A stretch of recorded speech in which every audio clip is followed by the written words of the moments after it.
Niekada negalvojau, kad tai bus kažkas tokio labai didelio, bet turbūt nuo pat pradžių turėjau tą mintį, kad būčiau ta mokytoja, kuri paliktų bent mažutę pėdą jų gyvenime. Nors vieną dalyką, kurį po 20 metų pagalvos, va čia taip iš tikrųjų reikėjo daryti. Tai vadinasi, mano misija yra atlikta. Atėjo mergina ir sakė, aš darysiu viską, labai noriu būti scenoje, niekada nešoksiu. Niekada. Ir per laiką išsiaiškinom, kad jinai ten turėjo skaudžių patirčių ir jai ta šokis asocijuojasi su didžiulė kančia, baime ir visko kitu. Gerai, tai aš tavęs neversiu. Praėjo 8 mėnesiai. Mes darėm judesio pratimus ir jinai priėjo prie manęs ir sako, ar aš galiu pabandyti. Tai aš tada nubraukiau ašarą ir sakiau, gali. Ir jinai nuėjo ir 2 metai žmogus, nežinau, kaifuoja, būdamas scenoje, judėdama. Tai čia toks, turbūt, kur labiausiai suvokiu, kad kažką tu gal gero ir darai. Kuo toliau, tuo aš vis labiau jaudinuosi. Gal pirmas kartas mano buvo toks, kad aš nežinodama ėjau ir man buvo labai įdomu ir aš nesijaudinau, man dabar vis dar įdomu, bet dabar aš prieš veiklą jaudinuosi. Na, iš tiesų tai labai ir žavu, kad tau vis dar rūpi, kaip kas bus. Ir tas įsivažiavimo momentas, jis visą laiką yra. Ir man patinka jaudintis. Ir aš sakau, kad ir vaikams sakau, tai jūs mėgaukitės to momentu, kai jūs jaudinatės, nes to nebūna kiekvieną dieną. Ir kad tai labai toks įdomus, jautrus momentas. Tu esi keista. Jisai yra keistas. Jinai yra keista. Aš turbūt iš visų pati keisčiausia. Bet žinai ką? Keisti žmonės yra patys keičiausi.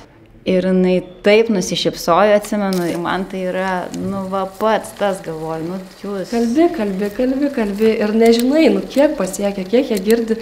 Ir kartais tu tiesiog stovi ir išgirsti, kad vaikas sako tą patį, kad tu sakei ten prieš mėnesį, prieš 2.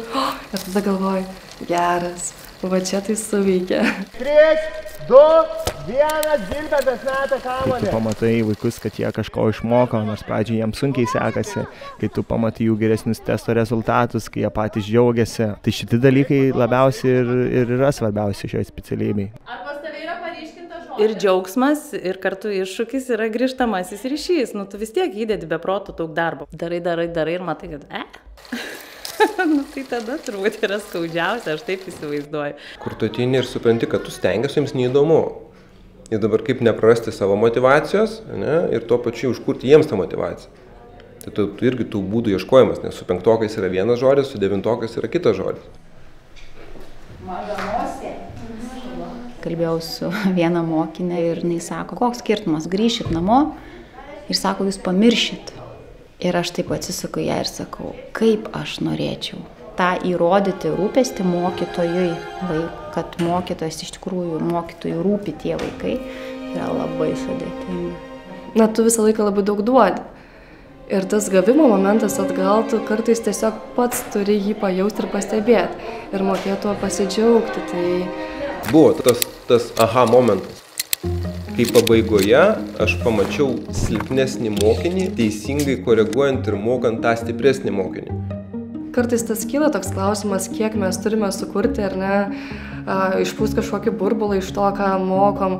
Bet manau, kad tas burbulas atsiranda iš to, kiek tau tai svarbu. Man atrodo, kad mokytojas turi parodyti vaikui, kad viskas yra čia pat. Čia dabar vyksta tai, ką mes mokomės ir mes mokytis galim iš to, kas dabar vyksta, vakar buvo.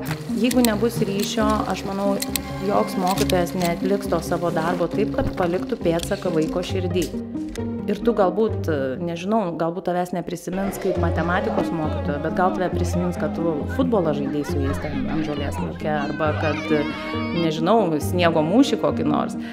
Ar gali būti geras mokytojas, kuris netobulėja? Galbūt. Aš tai nematau galimybės netobulėti, nes tai šiaip neįdomu.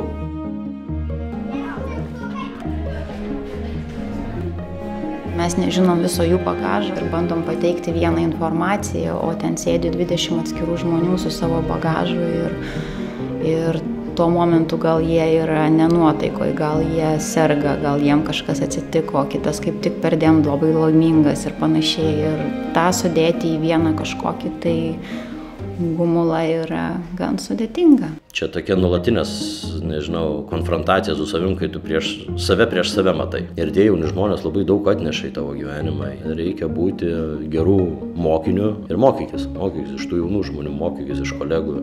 Daugiausia mokykloje mokosi mokytojas. Tikriausiai tas ir vaiko savyje, tas turėjimas.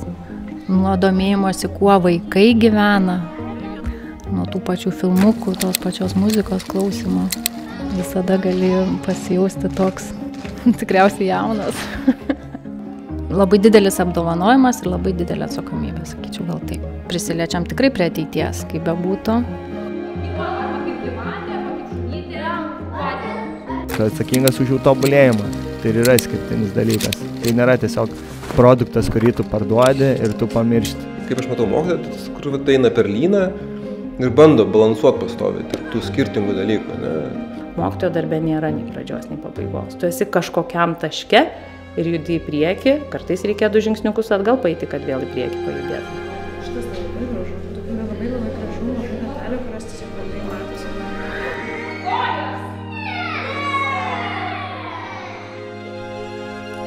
Gerai, refleksiją įvardiname